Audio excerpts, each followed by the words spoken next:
एक एक सेमिनार और एक एक फंक्शन करके आज शॉल और टोपी का शौक विक्रेता बन गया, आज पता भी नहीं चला। आज विश्वविद्यालय के अंदर हम किसी भी मांग को लेकर जाते हैं तो वीसी साहब कहते हैं कि पैसे नहीं है, लेकिन मैं दावत से कहता हूँ कि अगर उन टोपियों को, उन शॉल को, उन बुके को बेच दे तो शायद एक मांग पूरी भी हो जाए। लेकिन वीसी साहब एक बात यहाँ से कहना चाहेंगे कि मध्य प्रदेश में आपका गवर्नर ने निकाला था, ये हिमाचल प्रदेश है, यहाँ से धक्के देकर निकालने वाले लोग आज जान चुके हैं, ये जान चुके हैं, बहुत कम रह गए हैं। अखबारों के माध्यम से वीसी साहब कहते हैं कि मैंने बड़ी बड़ी उपलब्धियां हासिल की हैं। विश्वविद्यालय की सड़क जिसका पक्का करने में 40 लाख रुपए खर्च किए गए, एक 100 मीटर की सड़क को पक्का करने के लिए, उसका नाम रखा गया ज्ञान पथ। लेकिन वो पहचान पथ जिनके लिए 3 साल से लड़ रहे हैं कि गर्ल्स हॉस्टल, बॉयज हॉस्टल की सड़कों को पक्का किया जाए, वो अभी तक पक्के क्यों नहीं किए गए?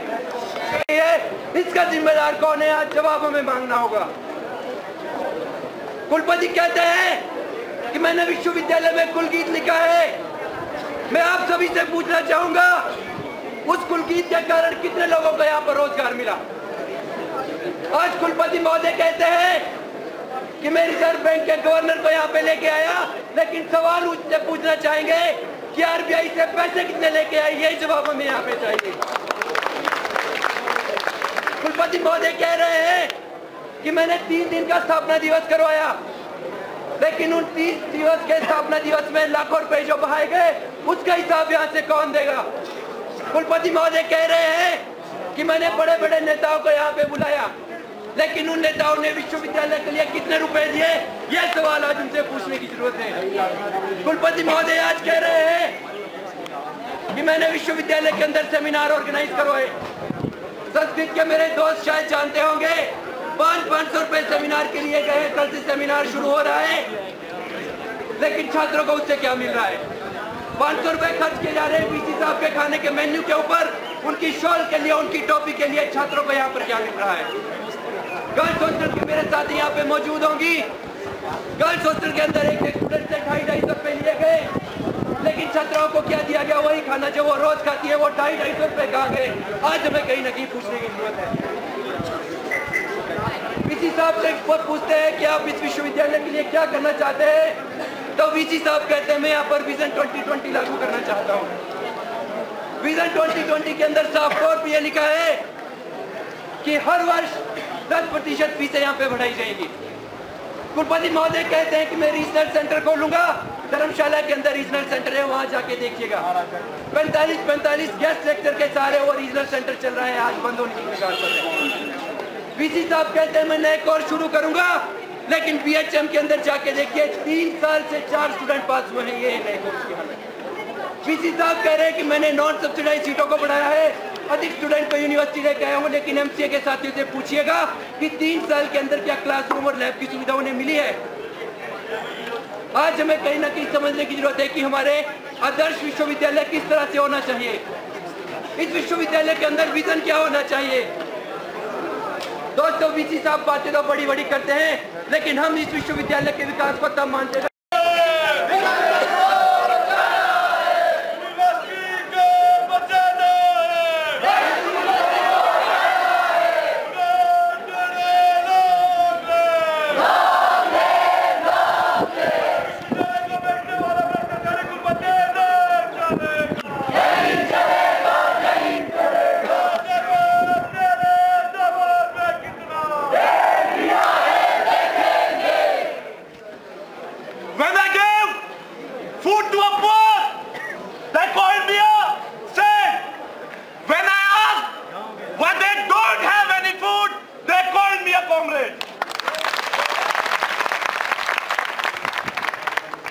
लाइब्रेरी के बाहर मौजूद एसटीए के पदाधिकारी, खाकी वर्दी में तैनात पुलिस का जांबाज सिपाही, मीडिया का मेरा साथी और सरपरी हिमाचल प्रदेश विश्वविद्यालय में पढ़ने वाला यहाँ का बुद्धिजीवी छात्र समुदाय। दोस्तों, पूर्व वक्ता ने बड़े विस्तार पूर्वक आपके समक्ष सारा घटनाक्रम बयां कर दिया है, लेकिन आप लोगों को बताना चाहेंगे कि जो ये जनसैलाब आज यहाँ इकट्ठा हुआ है, ये हिमाचल प्रदेश विश्वविद्यालय के कुलपति एजेंट वाजपेयी से मिलने यहाँ आया था।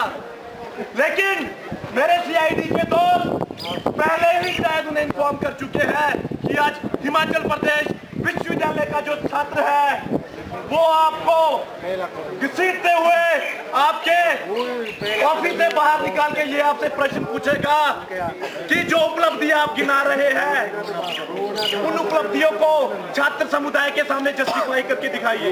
लेकिन लगता है कि वो समझ चुके हैं कि हिमाचल प्रदेश विश्वविद्यालय में उनके लिए कोई स्थान नहीं है, और हो सकता है शायद अपने घर के अंदर मध्य प्रदेश के लिए पैकिंग शुरू कर दी हो।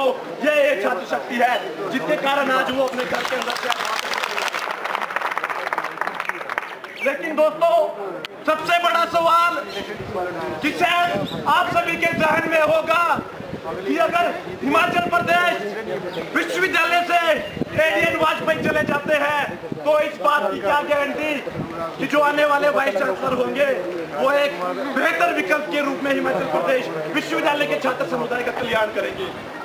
लेकिन अगर हम इतिहास पे नजर दौड़ाए तो 70 के दशक में जब हिमाचल प्रदेश विश्वविद्यालय जहाँ पे शुरू हुआ था तो उस समय सही मायने में हिमाचल प्रदेश विश्वविद्यालय के अंदर फाइनेंशियल क्राइसिस थे। उस समय के कुलपति ने लगभग 2 वर्षों तक अपना वेतन नहीं लिया। ऐसे एग्जाम्पलरी वाइस चांसलर की हमें आज के समय में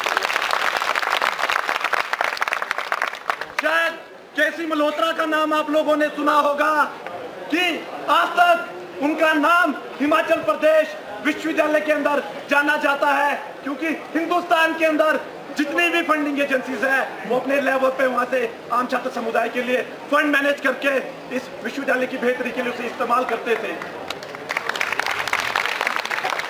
आज अनिल विल्सन का नाम आप लोगों ने सुना होगा। विल्सन फॉर्मूला के बारे में आप लोगों ने सुना होगा कि इस तरह की पॉलिसीज उन्होंने हिमाचल प्रदेश विश्वविद्यालय के अंदर इंप्लीमेंट की थी कि आज भी वो हिमाचल प्रदेश विश्वविद्यालय के अंदर अमर है। लेकिन दूसरी तरफ एडीएन वाजपेयी जब से हिमाचल प्रदेश विश्वविद्यालय के अंदर आए हैं, सिर्फ शॉल टोपियां बांटने के अलावा उन्होंने दूसरा कोई काम यहाँ पे नहीं किया है। अरे शॉल टोपियों का थोक विक्रेता वाजपेयी नहीं चलेगा, नहीं चलेगा, नहीं चलेगा, कुलपति नहीं चलेगा, नहीं चलेगा, नहीं चलेगा।